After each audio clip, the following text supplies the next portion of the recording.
What's going on, everybody? My name is Jordan. I like to draw cartoons. And with today's video, we're going to be doing exactly as the title says, and I'm going to be drawing and overall talking about what I believe to be the Mount Rushmore of horror movie slashers. The slasher kind of subgenre within horror has become very prevalent in culture today, and over its many years of history in this kind of subgenre, there's been so many iconic slashers over the years. So it's kind of hard to narrow it down to four, but looking at this list that I was able to put together, I'm pretty confident with the four that I picked, and it seems pretty obvious who these four are going to be. I've been a lover of the horror genre and the slasher subgenre for a long time. Ever since I started kind of watching slasher movies, like probably close to 10 years ago, and starting to watch all the classics and then starting to get into some of the newer ones as well.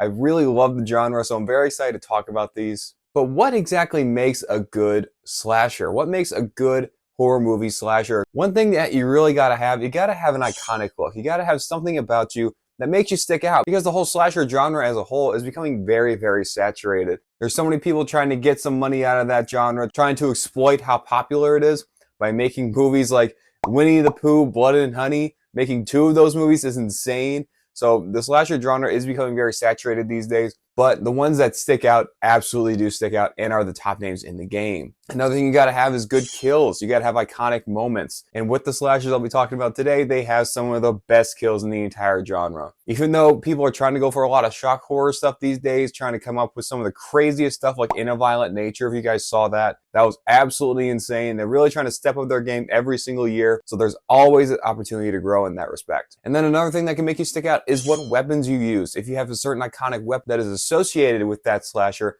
that is another thing that gives them points and makes them more iconic as well. And then if you have something that no one else has, like one of the people we'll talk about today, that just gives you extra points and makes you even more and more iconic. Now, before I dive into this whole Mount Rushmore, or Mount Slashmore if you want to call it that too, please make sure to like and subscribe. Make sure to follow me on Instagram, follow me on TikTok, and follow me on Letterboxd as well. Make sure to comment other stuff you want to see from me in the future. And then I did do a poll for this specific video where the result that I got, I used it in the final piece. So keep an eye out for stuff like that. I love doing polls and love seeing other stuff that you guys want to see and getting your opinions as well. So just diving right into the Mount Slashmore.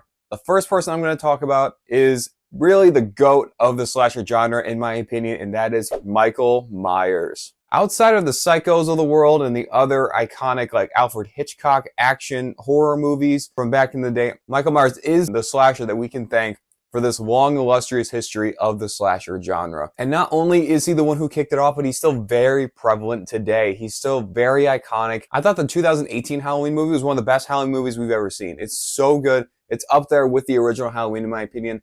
The other two aren't as good, but it has some great Michael Myers moments. Michael Myers is clearly one of the best slashers of all time. I think he's the GOAT. I think he's the best slasher ever. He's got such a great iconic look. That mask is so cool. It's so menacing even, just hearing the breathing and then him just standing there and then not knowing what he's about to do.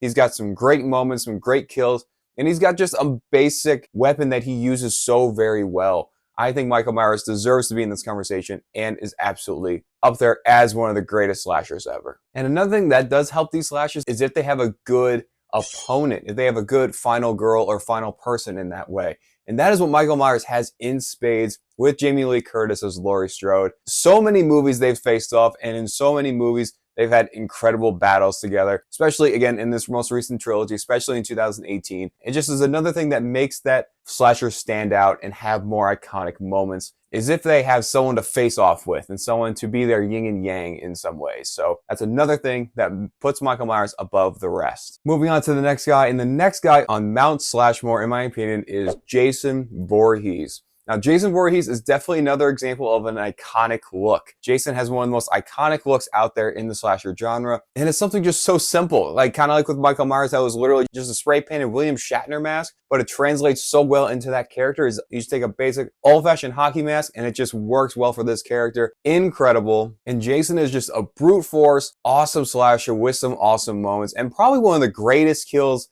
in all of slasher history with that awesome kill on Jason X. That movie is a mess, but it has one of those iconic, awesome kills in Jason's filmography. Jason does lack the kind of legacy final girl in all of his movies.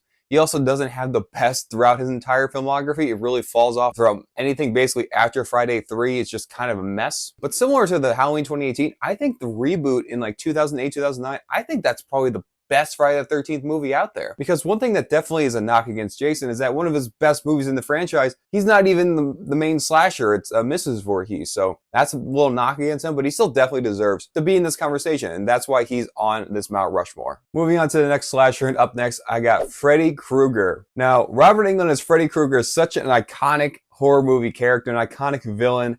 And another thing that makes him so iconic, like I mentioned before, is having a unique weapon. And that glove with the knives on it, one of the best weapons in any movie villain ever. It's so awesome, so iconic. And then the green and red striped sweater along with the hat just overall puts them together as one of the best looks of a horror movie villain ever, which is another thing that makes someone stand out as one of the best. And the fact that he is a slasher or a villain that attacks you in your dreams. And that's just a whole new level of horror that someone can feel watching these movies.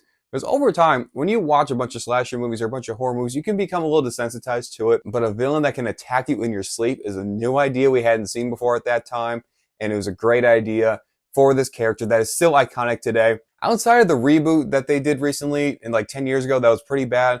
I think his filmography is pretty consistent. His first one is definitely the best. That one is so iconic and so awesome, but his movies are kind of consistent in being wacky and having the crazy Robert Englund as Freddy moments that you want to see. And he also has something that's a little bit different from Michael and Jason, is that he talks. He has the quips that he says. So that makes sense to have Freddy in this conversation, of course, because he definitely is one of the greatest slashers ever. Now, for the final spot on the Mount Rushmore, I put out a poll on my YouTube just to see who people think should be in that final spot. I gave a handful of options, and then some of the options included Art the Clown, Chucky, some people said Leatherface, and even though I think Art the Clown should be in this conversation, maybe will be on this Mount Rushmore in 10 years or so, the last spot goes to Ghostface. Now, even though Ghostface doesn't have the same person under the mask every time, the iconic look and how good the movies are, this, out of all four of these slashers, Scream has the best and most consistent movies by far. So that is another thing that puts them into this conversation. The look of the Ghostface mask is so iconic. It has so many great moments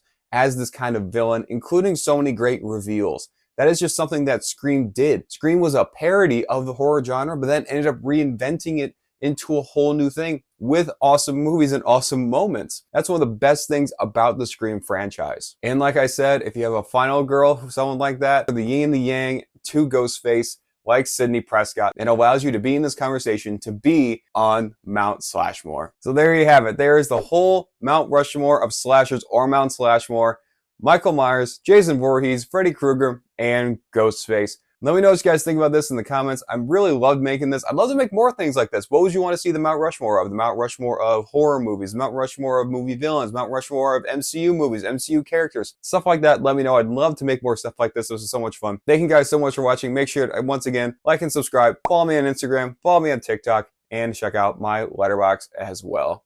Again, thank you so much for watching. Have a great day, and keep on drawing.